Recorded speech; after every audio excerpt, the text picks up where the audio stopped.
that makes 5G bigger, better, and faster may pose serious health risks.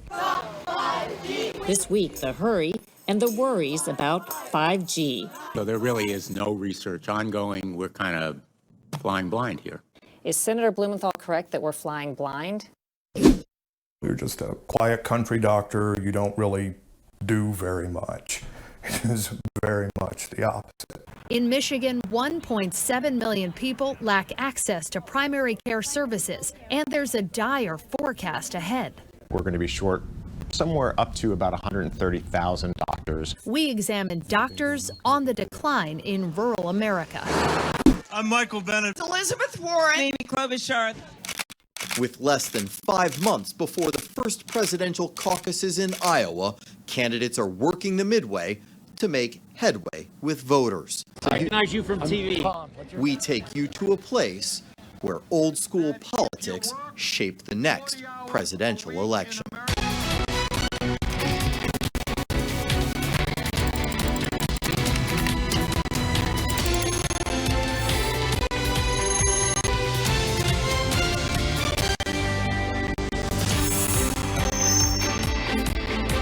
Welcome to Full Measure. I'm Sharryl Attkisson.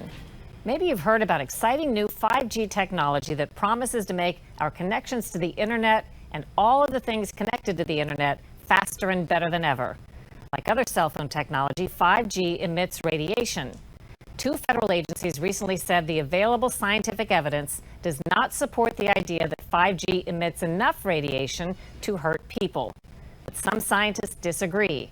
At first, the concern sounded far-fetched. We were surprised by what we learned. Today's cover story is 5G whiz.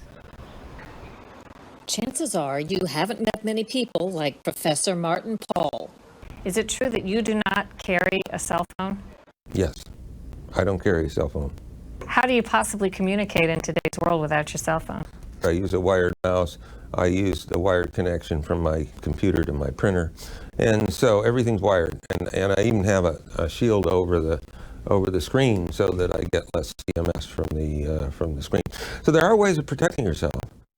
EMF, electric and magnetic fields, are invisible areas of energy or radiation produced by items like electric appliances, computer screens, and cell phone technology. Paul is so worried about the potential for health risks from EMF, he even has special clothes with lots of little metal wires to shield him from the rays. Yeah. We had no idea when we asked, but yes, he's wearing the fabric right now. Is that a shirt? It's a t-shirt, yeah. Oh. And it has little metal fibers in it, and it helps to shield your Makes torso. Them bounce off or not come through? Yeah. But before you make the mistake of writing off Paul as a nutty professor, you should know he's considered one of the world's preeminent scientists on electromagnetic fields. And his concerns are backed up by dozens of peer-reviewed scientific studies. You got your BA at Johns Hopkins University, very prestigious institution. You got your PhD at the California Institute of Technology. So you're someone who comes to this issue with a great set of credentials and experience. Yes, and my bachelor's degree is in physics, and my PhD is in biochemistry and genetics. So I've got both the life sciences and the physics. It's the way in which these two interact which is crucial for understanding how EMFs impact the cells of our bodies. We'll get to that in a moment. But first, what is 5G? And for that matter, what are the previous Gs, which stands for generation, of the world's mobile networks? The rollout of this new technology is happening as we speak. And we're going to have 5G. We're going to have the best 5G in the world, just like we have everything else. What was 1G? 1G was just basic voice on your phone. 2G? 2G was when we went to a little bit of data. You could get a text, for example. Jonathan Adelstein heads the Wireless Infrastructure Association and represents companies like Verizon, T-Mobile, and AT&T. 3G? 3G was actual text. You could get the internet on your phone easily. 4G? In 4G, you could stream video. All of a sudden, you had much faster connection, really a broadband connection, not just an internet connection. And what is 5G? And 5G is going to be 4G on steroids. It's going to be data that's faster and more of it, but it also enables the connection of more devices to the network. But the same magic that makes 5G bigger, better, and faster poses serious health risks to people, says Pall. We know that the EMFs impact the cells of our bodies, all the cells of our bodies, by activating some channels. And when they do that, they produce all kinds of effects. And those include neurological, neuropsychiatric effects, they include reproductive effects, they include oxidative stress, which is involved in essentially all chronic diseases. So I'm deeply concerned about this situation. Is it your feeling that mobile phone use and 5G in the future have been and are causes of chronic disease epidemics in this country? I believe that the exposures we already have are producing major effects already on our health, and that 5G will be vastly worse than anything that we are already exposed to. At least 3 expert medical groups have linked certain kinds of electromagnetic fields, or EMFs, to cancer, particularly childhood leukemia. The U.S. National Institute of Environmental Health Sciences, a working group under the World Health Organization, and a European scientific committee, which studied cell phones in particular. Pall says there's more to worry about.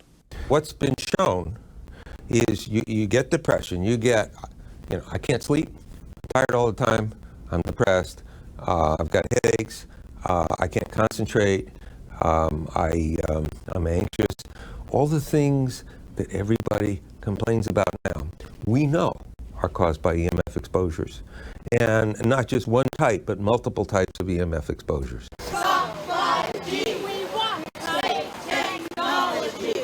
The concerns are shared by citizens and scientists around the world who are campaigning against 5G. A small sidewalk rally last May in Bethesda, Maryland. Hello, Council. And in Sacramento, California last June.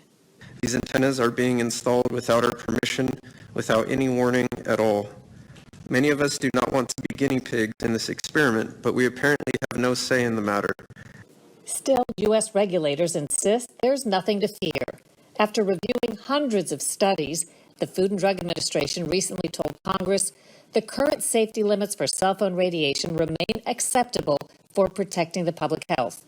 At the same time, the FDA did urge the cell phone industry to support new research on cell phone safety. We've heard from a lot of witnesses about the very important potential of 5G. At a hearing in February, Senator Richard Blumenthal asked wireless representatives if they had funded new safety studies as the FDA asked. They said, "No, I'm not aware of any." So there really is no research ongoing. We're kind of flying blind here, so far as health and safety is concerned. Is Senator Blumenthal correct that we're flying blind? It's something that's been well studied. It's continuing to be studied.